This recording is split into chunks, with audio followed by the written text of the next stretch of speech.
Sing to us and please. That was the plea of a dying alien, one that no machine, no medicine, and no science could answer. But when a human nurse finally did, their ancient ancestors appeared. Before we begin this unbelievable story, drop a quick hi in the comments and tell me where you're watching from. It really helps support the channel. Story start. The sterile corridors of the interstellar medical station Helios echoed with the hum of machinery and the rhythmic pulse of life support systems. Among the stars, humanity had taken on a new role they never imagined: healers to the cosmos. Head nurse Emily Parker checked the diagnostic panel one last time before entering the quarantine bay. As the chief of the Xenological Intensive Care Unit, she'd seen many strange cases, but nothing like this. Inside, 5 members of the Lyrian species, renowned for their brilliance and diplomacy across 3 galactic sectors, were dying, and no one knew why. Taking a steadying breath, Emily pressed her palm against the biometric scanner. The airlock hissed open. A dim light bathed the chamber, revealing the patients lying in suspended medical pods. Their translucent blue skin, once shimmering like crystal water, had turned a dull gray. The fine crystalline ridges on their skulls, symbols of health and age, were fracturing like brittle glass. The scans were merciless. They had less than 72 hours to live. Emily moved quietly between the pods, adjusting dosages, scanning vitals, reviewing every possible variable. 3 Lyrian medical ships had already docked, bringing their top scientists to work beside human doctors, yet the mysterious disease only advanced. Then, from the bed nearest the observation window, a faint voice called out, "Nurse Parker." It was Ambassador Thielen, the most respected among the Lyrian patients. Emily approached, tablet in hand. "Yes, Ambassador? What do you need?" His large, gem-like eyes, deep blue and fractured with pain, focused on her with startling intensity. "The others and we have a request." "Of course," Emily said, checking her translator link. "I'll do whatever I can." Thalen's breathing came shallow and ragged, the crystalline structures at his temples vibrating weakly. "We have heard that humans possess something special." Emily frowned. "Something special?" "A gift," he said. "Something few species share. You sing." The words caught her off guard. "With your voices," Thalen continued, "you create patterns of sound that carry meaning beyond words." Emily hesitated, smiling softly. "Yes, that's true. Music is deeply important to humans. In our research," he said, "we found that humans sing to the dying, to bring them peace." Emily's heart tightened. She remembered her grandmother's final moments, family surrounding her bedside, singing her favorite hymns through tears. "Yes," she said quietly, "that's true." Thalen's dim eyes seemed to brighten with faint hope. "Then we ask, no, we beg, Nurse Parker, will you sing to us? If this is the end, we wish to experience this human tradition." Her throat went dry. These beings were far from home, surrounded by cold technology and facing death alone. How could she refuse? "I'm not a singer," she warned gently. "That does not matter," he whispered. "We only wish to feel the comfort of your kind." For a moment, the sterile ward felt like the loneliest place in the galaxy. Emily nodded slowly. "All right," she said softly. "I know just the song." She pulled up a stool beside Thalen's pod, where all 5 patients could see her. Clearing her throat, she began to sing Amazing Grace, a song that had carried humanity through centuries of grief, loss, and hope. Her voice, calm and steady, filled the dimly lit room. At first, nothing happened. Then something subtle shifted. The crystalline ridges on the Lyrian skulls began to shimmer faintly, vibrating in harmony with her voice. Light refracted off their surfaces in soft blue pulses. By the second verse, the entire ward was bathed in a gentle luminescence. The melody and their resonance intertwined into something otherworldly. Then, during the third verse, the impossible began. The blue light rose from the Lyrians' bodies, taking shape. Translucent figures appeared above each bed, ethereal and regal, their forms more elaborate and ancient than the living Lyrians below. Emily froze, her voice faltering, until Thalen whispered, "Please, don't stop." She continued, her voice trembling but strong. The glowing spirits drifted closer, reaching down to touch the crystalline ridges of their living kin. Where they touched, the gray, dulled crystal turned vibrant again, alive with color and light. By the time Emily reached the final verse, the entire room glowed with radiant blue fire. The spirits now encircled each bed, performing what looked like a silent, synchronized ritual. Emily could only watch, breath held, as every monitor in the room stabilized. Ambassador Thalen's vitals, rising, the others, steady. Moments later, the door burst open. Dr. Ethan Cole rushed in, eyes wide with disbelief. "Parker, what's happening? The readings are off the charts." Emily could only shake her head. I just sang. Then these appeared." Cole stared at the luminous figures. "Are those ancestral projections? Energy manifestations?" "I don't know," Emily whispered, "but I think they're helping." For hours, the room remained bathed in that glowing harmony. Each time Emily sang another verse, more spectral figures appeared, joining in the mysterious healing ritual. By dawn, the unthinkable had happened. The Lyrians were recovering. Their skin regained its iridescent hue, their fractured structures mended, and their eyes shone with renewed life. Ambassador Thalen sat up slowly, smiling for the first time in days. "You've given us more than comfort, Nurse Parker," he said softly. "You've awakened what we had forgotten." "What happened?" Emily asked, still in awe. Thalen exchanged glances with the others. "Our kind evolved from crystalline beings who once communicated through resonance. Over time, as our technology grew, we lost that connection. But your song, your frequencies, matched the harmonic language of our ancestors. You reawakened it." The silence in the quarantine ward felt different now, not empty, alive. Emily could still sense the faint hum of energy that lingered long after the spectral lights had faded. Dr. Cole was pacing near the monitors, his tablet filled with unreadable data streams that still struggled to define what had just occurred. "The illness," Ambassador Thalen said weakly from his bed, his voice steadier than it had been in days, "was never an illness at all." Emily turned toward him, brow furrowing. "Then what was it?" He lifted a trembling hand, tracing the faint shimmer that had returned to the crystalline ridges along his temple. "A degradation. A slow decay of what we once were. Generations of forgetting who we are, cut off from our ancestral harmonics. The spirits you saw, they were not ghosts, Nurse Parker. They were echoes of memory, encoded within our very biology." Emily blinked, struggling to absorb the revelation. "You're saying my singing reminded your biology of what it had forgotten?" "In the simplest terms, yes," Thalen replied, his tone a mix of awe and humility. "Your voice produced the precise resonance needed to reawaken dormant regeneration patterns in our crystalline structures. Our cells remembered their song again."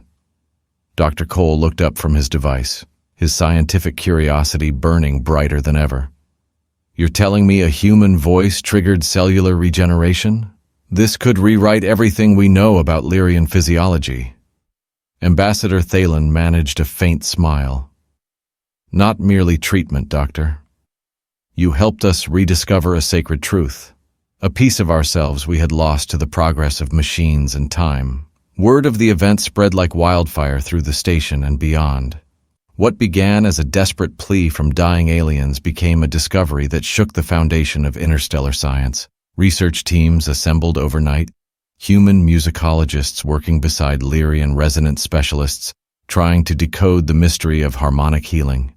And in the center of it all stood Emily Parker, the nurse who had sung aliens back to life. She never grew comfortable with the sudden fame, the interviews, the attention, the reverence. But what stayed with her most wasn't the recognition.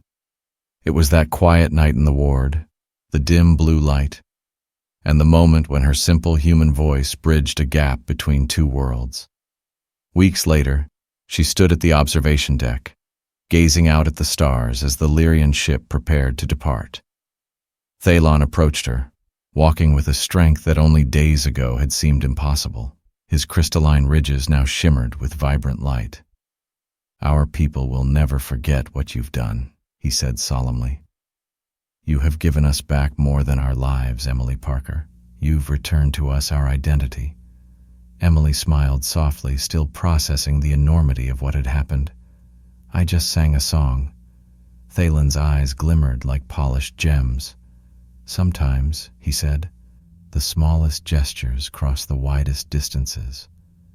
As the Lyrian ship lifted from the docking bay, its engines humming with a harmony that seemed almost familiar, Emily felt a quiet certainty in her heart. Humanity had just taken its first real step towards something greater, a connection beyond science, beyond species. She had no idea this was only the beginning. 6 months later, the interstellar medical station, Helios, had transformed. Once a quiet hub for emergency care, it was now the beating heart of a new frontier, the Center for Harmonic Healing Research. Scientists, diplomats, and explorers came from every corner of the galaxy to witness what humans had accidentally discovered. Emily Parker now bore a new title, Chief Resonance Specialist, a role that hadn't even existed before her song. She stood in the middle of the newly constructed harmonic chamber, a circular room of glass, metal, and crystal where human and Lyrian technology intertwined. The walls pulsed faintly with energy, tuned to capture and manipulate sound frequencies. Dr. Ethan Cole entered with his usual brisk stride, datapad in hand. "The Moravian delegation arrives in 30 minutes, he announced. Their ambassador's skeptical, to put it mildly. Doesn't think singing belongs anywhere near medicine. Emily smiled faintly, glancing at the charts glowing on her display. The preliminary scans show promise. Their physiology reacts to vibration and low-frequency harmonics. If the data's right, resonance therapy could work for them too. The Moravians, Cole said, shaking his head. Reptilian species, neural degeneration syndrome. If this works, it won't just be a cure, Emily finished quietly. It'll be proof this isn't a miracle. It's a science, he smirked. Just, maybe no promises about ancestral spirits this time, all right? Their ambassador practically broke out in hives when I mentioned the Lyrian incident. Emily laughed softly. Don't worry. I never promise spirits. They seem to decide for themselves when to appear. Since that night, Emily had worked with sound engineers, xenobiologists, and musicians, mapping how frequencies, harmonics, and rhythms could interact with alien biology. They learned it wasn't about lyrics or melody. It was resonance itself, a biological dialogue written in frequencies. The intercom chimed. Moravian shuttle docking in Bay 3, the AI announced. Emily exhaled. Here we go again. The Moravian trial. The air shimmered as the chamber doors slid open. Ambassador Skarath entered first, a towering figure, 7 feet tall, covered in scales that glimmered faintly with shifting color. At the moment, they rippled in shades of deep orange and muted violet, skepticism and fatigue. Nurse Parker, Skarath said, his voice low and resonant. Your reputation precedes you. Though I struggle to believe that mere vocalizations can succeed where centuries of medicine have failed. Emily inclined her head respectfully. Understanding isn't always necessary for healing, Ambassador. Only the willingness to try. Skarath made a sound that might have been a scoff or perhaps a nervous laugh. Our High Council approved this only out of desperation. Neural degradation has reduced half our population to silence. We are running out of time. Dr. Cole gestured toward the circular room. We've prepared a specialized resonance environment based on your species' biological patterns. If you'll follow us, we can begin testing. Inside, 3 Moravian patients lay on elevated platforms. Their scales were dull, almost gray-green, their eyes clouded. Tubes connected them to life support units that hummed faintly in the background. Emily stepped closer, lowering her voice. You've traveled far. Thank you for trusting us. The eldest Moravian, a female named Vizik, raised her heavy head. We have no choice, human. Our minds are fading. Soon we will forget who we are.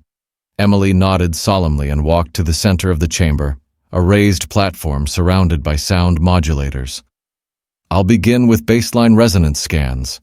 This will help us find the frequencies your bodies respond to most strongly. Skarath crossed his muscular arms, tail flicking with restless energy. Proceed. Emily closed her eyes and began to sing. It wasn't a song in any human language, just sound, pure and deliberate. Her tones shifted like waves, rising and falling in rhythm with her breath.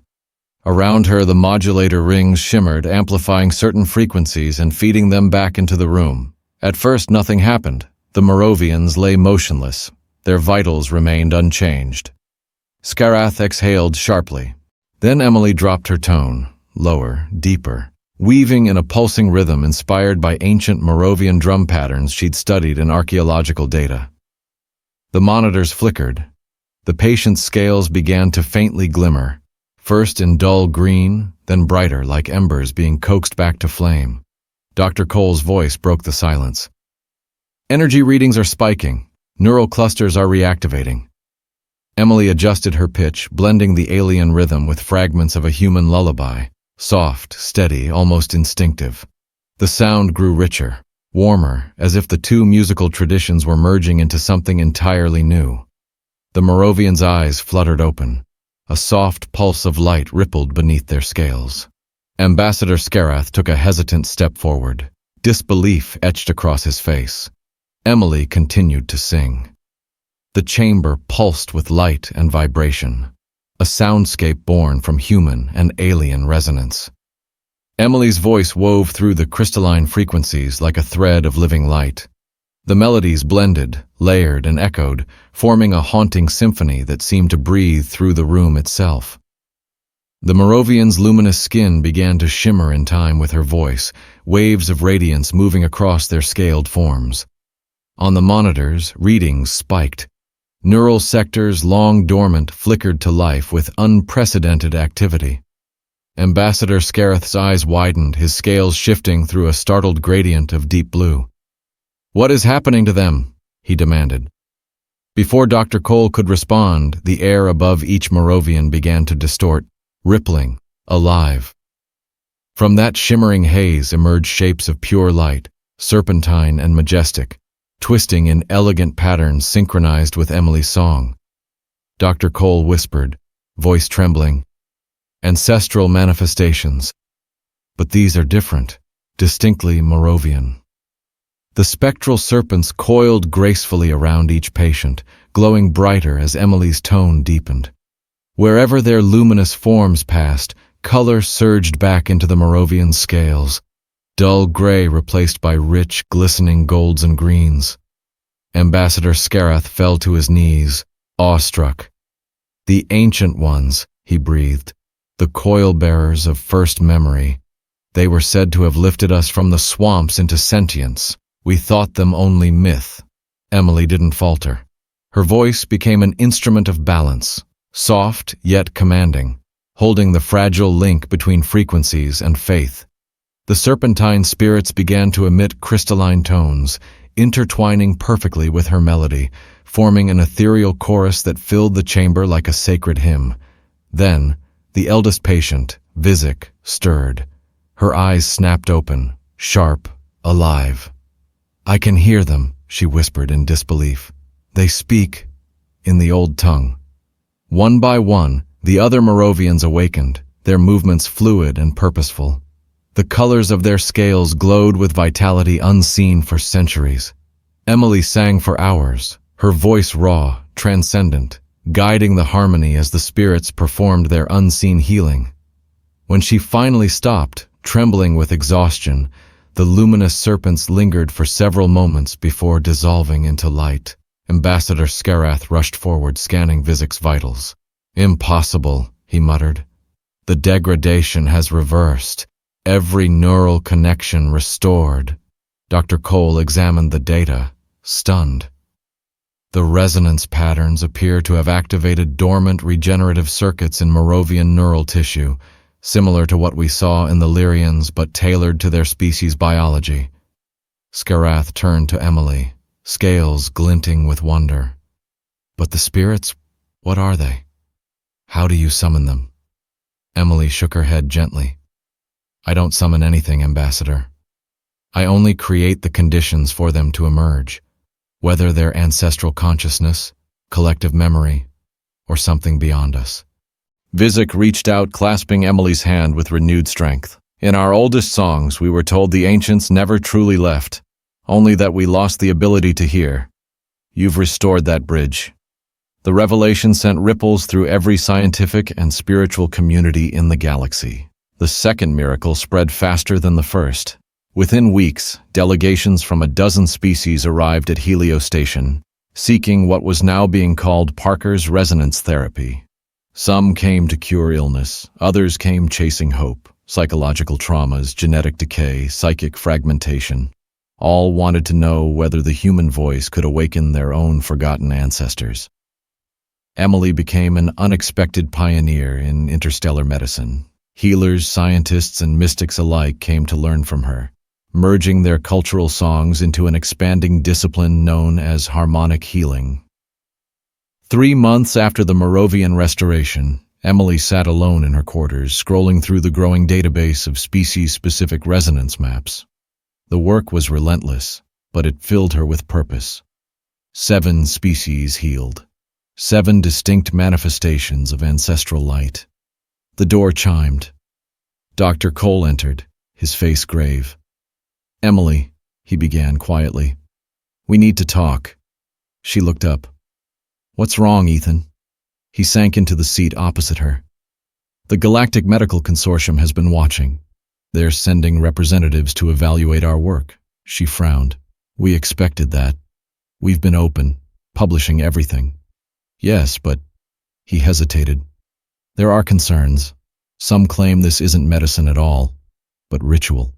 They say it borders on religion. The spiritual aspect makes them uneasy. Emily's tone hardened.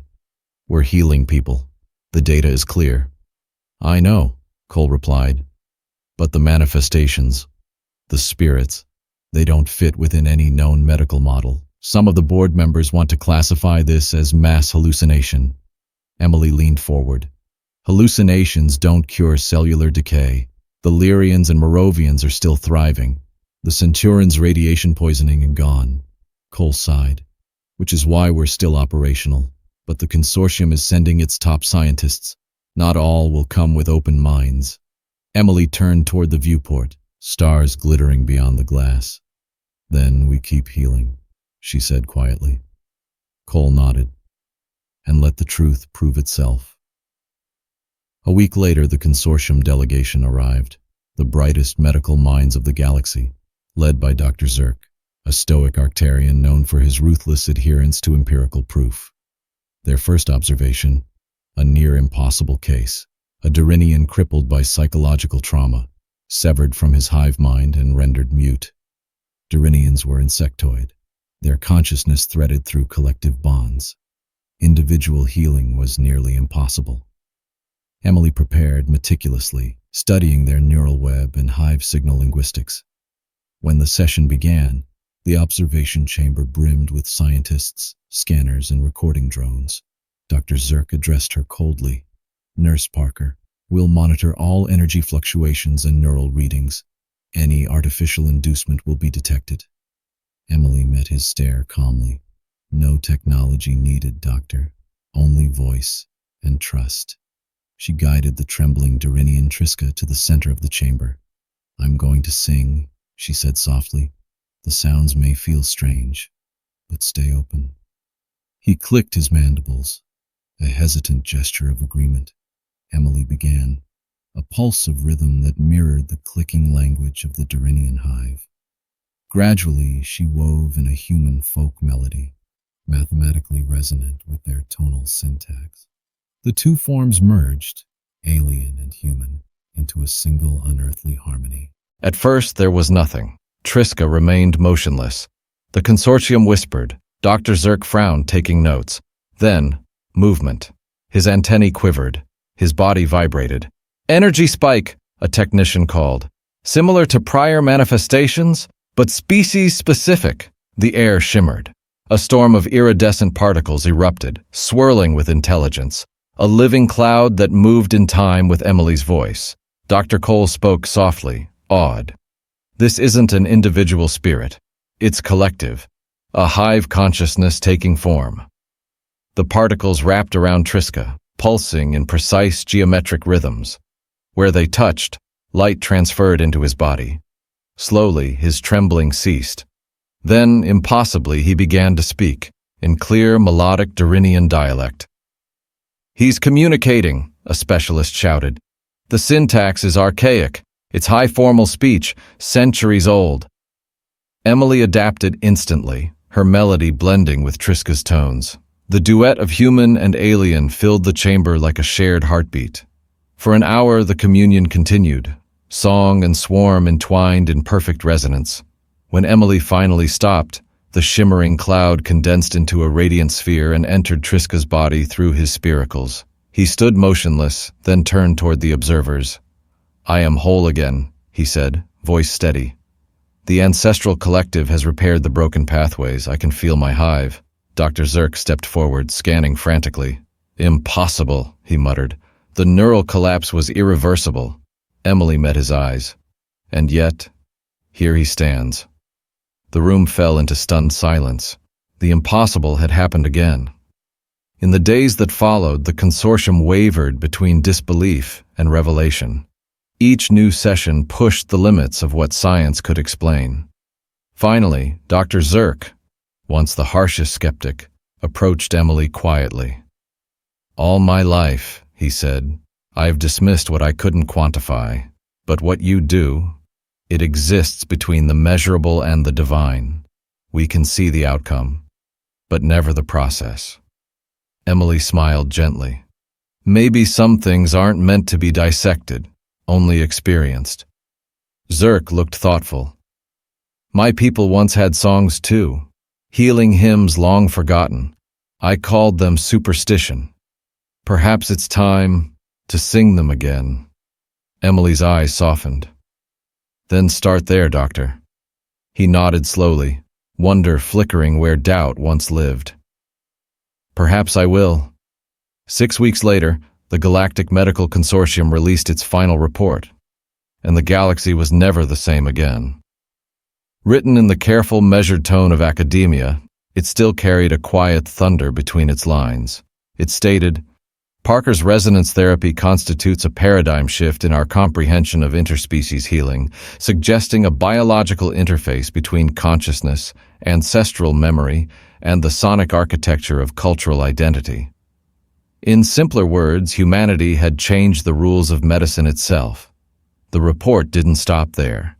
It proposed something unthinkable a year earlier, the creation of resonance healing centers across the stars, uniting human vocal traditions with the ancient harmonic languages of alien civilizations. For Emily Parker, the recognition was gratifying, but it wasn't what mattered most. What truly moved her were the faces, the eyes of those who had been restored. Every patient, every session was a thread woven into a growing galactic symphony of life. Each manifestation of ancestral light reminded her that healing wasn't just about curing sickness. It was about reconnection. Across billions of years and hundreds of species, all sentient life carried echoes of something shared: memory, music, and the will to survive. A year after the first Lyrian miracle, Emily stood in the observation deck of Helio Station, gazing through the glass as ships from a dozen worlds arrived, carrying patients, healers, and seekers. The once humble medical post now thrummed with energy and hope. Dr. Ethan Cole joined her, handing her a steaming cup of coffee. "Did you ever think this would be your legacy?" he asked with a grin. "When you signed up as a xenological nurse?" Emily laughed softly, eyes reflecting the starfields. "Legacy? I just wanted to help people, Ethan." "Well," he said, "you've done that and a little more. The Galactic Council's even considering a new title, Harmonic Ambassadors. Your voice has opened doors that centuries of diplomacy never could." Emily's expression turned thoughtful. "It's not just my voice. It's something every human carries. Something older than science, older than speech itself. We're discovering different human traditions work best for different species, Tibetan throat singing resonates with silicon-based organisms. African percussive chants stabilize crystal lattice biologies. Even Celtic laments seem to harmonize with aquatic species. Dr. Cole smiled, a touch of pride in his tone. So humanity finally finds its place in the stars, not through weapons, not through conquest, but through the simplest, purest thing we have, our voice, singing to heal, not to harm. Emily turned back toward the vast spread of the cosmos beyond the viewport. When the Lyrians first called me, I thought they just wanted comfort, she whispered. But that night I realized they wanted something deeper, connection. And maybe that's what healing has always been, finding what's been lost and bringing it back together again. Her humming filled the quiet room, soft but resonant, a thread of vibration that could bridge not just species but time itself. In that moment she understood. In helping others remember who they were, humanity had rediscovered who it was meant to be. Below, in the medical wards, beings from 12 worlds awaited the healing sound of a human song, and somewhere out in the dark expanse countless more listened, drawn by the rumor of a voice that could awaken what slept in the heart of all living things. Emily Parker, once a simple nurse, had become something greater, a bridge between body and soul, between life and memory, between the stars themselves. And as humanity spread through the galaxy, they carried not the arrogance of conquerors nor the cold logic of machines, but something infinitely more enduring, their voices. Songs that healed wounds, bridged civilizations, and stirred the ancient spirits lying dormant within alien DNA. 2 years after that first Lyrian healing, Helio Station had grown into a shimmering metropolis of sound and light, now officially renamed the Galactic Harmonic Healing Institute. What began as one human singing to comfort the dying had become a movement uniting 30 species in the shared pursuit of resonance and rebirth. Emily had just concluded an exhausting session with a crystalline being from Andromeda when Dr. Cole's voice came urgently through the comms. "Emily, we've got a situation." She straightened instantly. "What kind of situation?" "A Kronos vessel just entered our system. They've requested your presence, specifically." Her pulse quickened. The Kronos were legend, one of the oldest known civilizations, their mastery over time itself making them beings of myth as much as science. They rarely communicated with younger species, and when they did, the galaxy trembled. "Me?" she asked in disbelief. "Why would they want me?" "They wouldn't say," Cole replied. "Just that they've been observing our work, and now they have an urgent need for your unique abilities. Their shuttle docks in 30 minutes. Emily changed quickly into her formal healer's uniform, a fusion of medical precision and ceremonial grace. By the time she reached the docking bay, half the station had gathered, curiosity written across every face. The Kronos ship glided into view, a vessel of flowing metal and liquid geometry, its form constantly shifting yet impossibly stable. When its entrance aperture unfolded like liquid glass, 2 figures emerged. They were tall, impossibly tall, their semi-transparent bodies revealing intricate currents of energy within, like stars caught in motion. Their eyes refracted light into spectral patterns, and though they carried no visible tools, the space around them seemed to hum in deference to their presence. The taller one stepped forward. When it spoke, no sound emerged, yet Emily heard its voice within her mind, pure and musical as wind through crystal. "Emily Parker," it said. "I am Elder Scion of the Kronos continuity. We have traveled far beyond time to seek your aid." Emily inclined her head respectfully. "The honor is mine, Elder Scion. How can I help your people?" "What we must discuss," the being replied, "concerns the fabric of time itself. We must speak privately." Dr. Cole escorted them to a sealed conference room where, at their request, every recording device was disabled. When the last light flickered off, the air seemed to change. Denser, charged with unseen gravity. Elder Sion's voice resonated again, calm but heavy with implication. "Our species does not exist as you do, bound to linear time. We dwell partially outside it, perceiving moments as interwoven strands of a living web. This perception grants us mastery, but it also exposes us to dangers unique to our kind. The second Kronos, introduced as temporal healer Thalen, stepped forward, adding in a tone that shimmered like heat across space. A disturbance has appeared within our temporal field, a discordant resonance. It fractures our continuity. Some of our elders are fading. Their link to the Kronos lineage is unraveling. Emily frowned softly, trying to grasp the concept. Are you saying they're dying? Thalen's multifaceted eyes flickered. Not in the way you understand death. Their essence is being erased. Not from life, but from time itself. Elder Cyan's voice shimmered through Emily's mind like distant bells carried on cosmic wind. They are not dying, he said softly. They are becoming untethered from our ancestral time stream. Without that connection, they drift, lost between moments, existing without continuity or memory. Thalen's tone darkened. It is a fate worse than death for us. To exist without our lineage is to exist without meaning. Emily's heart sank. I'm so sorry, but I don't understand. How could I possibly help with something that even your civilization cannot? Cyan's faceted eyes glimmered with spectral light. We have studied your work. When you sing, you create harmonic fields that relink consciousness to its ancestral origins. These resonances go beyond medicine, beyond physics, and they touch the architecture of being itself. Thalen continued, his mental voice calm but urgent. We believe your human harmonics might restore stability to the temporal fractures affecting our elders. Your resonance transcends the boundaries of linear existence. Emily hesitated, her breath shallow. The weight of what they were asking felt unbearable. But your people manipulate time itself. Surely you possess technologies beyond anything I could offer. Technology cannot reach where this sickness lies, Elder Cyan replied. It festers in the interval between instants, the place where time and consciousness intersect. Machines have no power there, but your voice, your gift touches that unseen space. Dr. Cole, who had been silent, finally spoke. This would be uncharted territory. We've never attempted resonance therapy on a species existing partially outside conventional spacetime. We understand, Thalen answered gravely. But our projections indicate that your resonance techniques have the highest probability of success. We have exhausted every other path. Emily drew a deep breath, steadying her thoughts.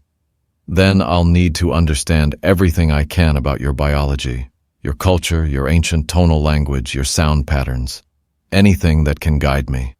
Elder Cyan raised a hand, and a crystal sphere materialized from thin air, unfolding into cascading holographic diagrams that shimmered across multiple dimensions. You will have everything, but we must hurry. The affected elders are in stasis aboard our mothership. Their disconnection deepens with each passing cycle. After hours of studying the complex Kronos data, much of which defied human comprehension, Emily finally agreed. Moments later, she was aboard their vessel, a living construct of flowing metal that seemed to exist in both decay and perfection at once. Inside, she was led into a circular chamber. 7 ancient Kronos lay within containment fields. Their forms flickered in and out of visibility, their skin's luminous patterns dissolving into static light.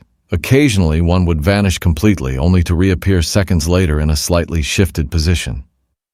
They are caught in overlapping timelines, Thalen explained. Their minds cannot maintain coherence across fragmented realities. The chamber walls were alive, rippling with spectral energy.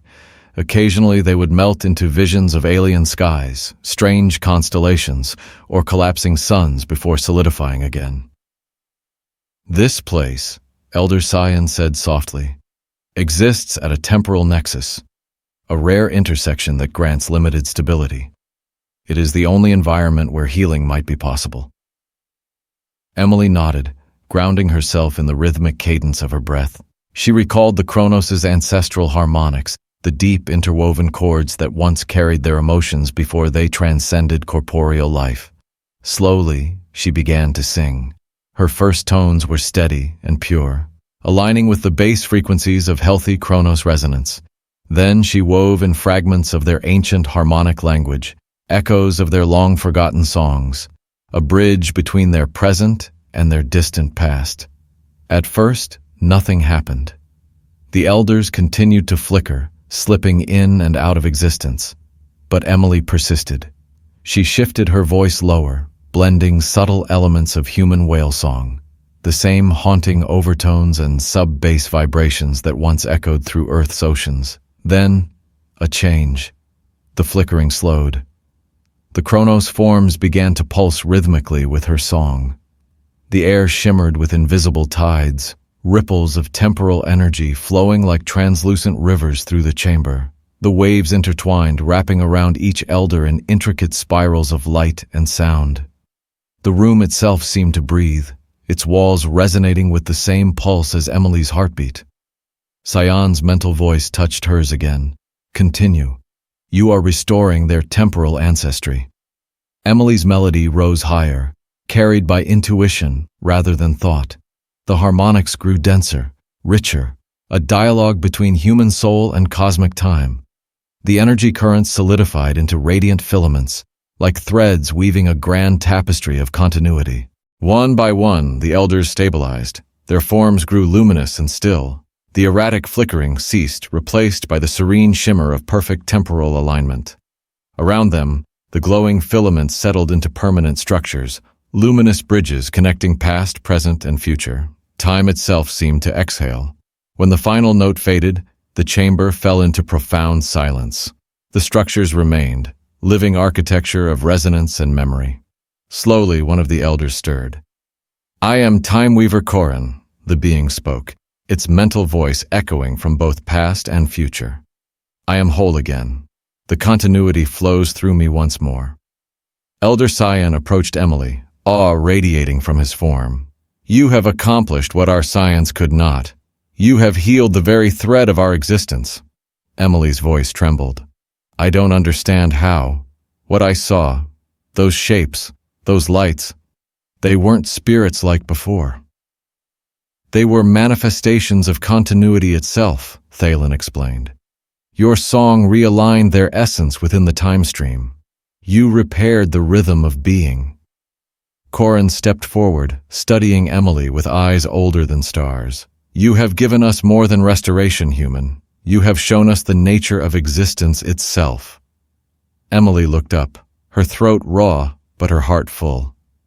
What do you mean? For millennia, Elder Cyan began, his voice resonating like the slow turning of cosmic gears. We Chronos have believed our perception of time, as a fluid, malleable medium, was unique to us, an evolutionary gift that set us apart from younger species. He paused, the light of distant stars glinting across his translucent form. But what you have shown us, human, changes everything. It reveals that all conscious beings, no matter their temporal perception, are bound to time in ways that transcend physics itself. Elder Cyan's gaze deepened, his words rippling through Emily's mind. Your ability to re-establish our connection to our temporal ancestry through sound suggests something extraordinary, that consciousness itself may be the true medium of time, not the physical universe as we once believed. The revelation struck Emily silent. If the Chronos were right, then the human voice, the very act of singing, wasn't merely a biological gift, it was a bridge into the fabric of reality itself. When Emily finally returned to Helios Station, she carried with her not only the gratitude of one of the oldest species in the galaxy, but also insights that would redefine galactic medicine. In gratitude, the Chronos, once reclusive beyond comprehension, pledged to share fragments of their temporal knowledge with humanity. Knowledge that promised to revolutionize their understanding of consciousness, time, and healing. In the months that followed, scientists and healers from across the stars arrived at Helios to study what they now called the Parker phenomenon.